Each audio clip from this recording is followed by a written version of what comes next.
In this lesson, we will look at the definition of loops and meshes with the help of this diagram.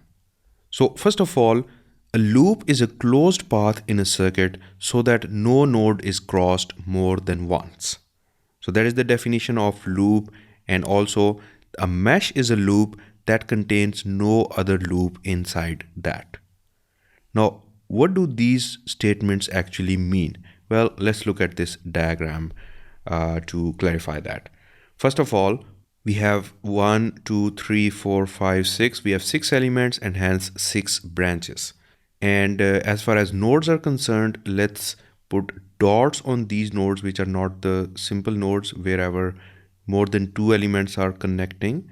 So this is a simple node, this is not a simple node, and that's the only simple node. And let's also label them: node A, B, C, and D. So a loop is a closed path in a circuit so that no node is crossed more than once. So basically what we do is we start from one node. We can start with any random node, and then we have to go either clockwise direction or anti-clockwise and move in a closed fashion so that we keep crossing different elements until we reach back to the same node we started from. For example, let's choose this node A, that is where we start from. So if we go in this fashion across x2, then across x3, then across x1, we are back to the original node. So that is one closed path, so that would be one loop. So in this fashion, we can keep counting the different number of loops. So let's note down how many loops do we get. And let's start with, x2, x3, x1.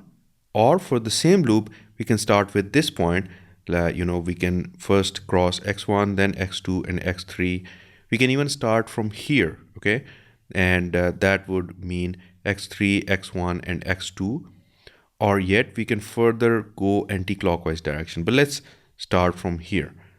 So this smaller closed path, it would be x2, x3, x1 in the clockwise direction, x2, x3, x1, or even if we write it as x1, x2, x3, or x3, x1, x2, as long as it is the same closed path, it is the same loop. So there is the first loop. Then let's look at this smaller one. So if we start from x3, then we go to x4, then we go to x5, and then back to x3.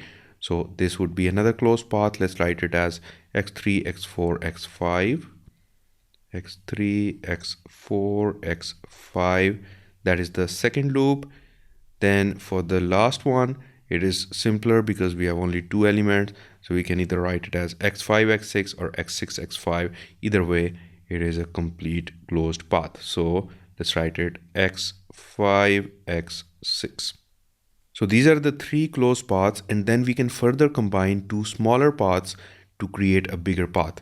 For example, this first closed path and second closed path can be combined to create a bigger one, but in that case, we will have to ignore x3. So if we start from here, go to x2, x4, x5, and then back to x1, yeah, that is yet another closed path. So let's write it as x1, x2, x4, x5, and back to x1. x1, x2, x4, x5. So that is our loop. Now let's combine this second loop and this third loop, these two smaller ones, to create a bigger loop, and now we will have to skip x5. So if we write it as x3, x4, x6, and then back to x3, so x3, x4, x6, so that is another loop.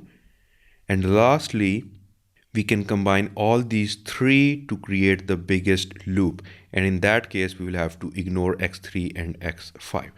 So this biggest loop would be x1, x2, x4, x6, and then back. So x1, x2, x4, and x6. One thing you need to note down here is you cannot combine this loop and this loop because they are not adjacent. Okay, so they are separated with this loop, so we cannot combine these first and third loop. So in total, we have came with 6 loops, 1, 2, 3, 4, 5, 6. Now let's see how many meshes do we get as per this definition. And a mesh is a loop that contains no other loop inside that. So as far as loops were concerned, we were able to combine this smaller loop with the bigger loop to create yet another loop. But we cannot do this in case of meshes. So if I write how many meshes do we have, we can only consider the smallest loops, okay? The loops which don't have any other loop inside. So the first loop is a mesh, x1, x2, x3, x1, x2, x3. And remember this one and x2, x3, x1, these are exactly same. We are only starting from different positions, but we are reaching back to the same position where we started from. So this one and this one is exactly the same mesh and same loop. Then here is another smallest loop. So we can write it as x3, x4, x5, x3, x4, x5, which is same as this second loop.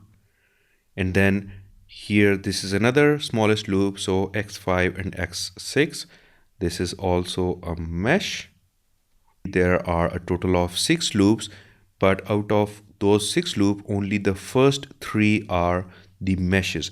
The remaining ones were the bigger loops which had some other loop inside that, so that does not qualify for being a mesh.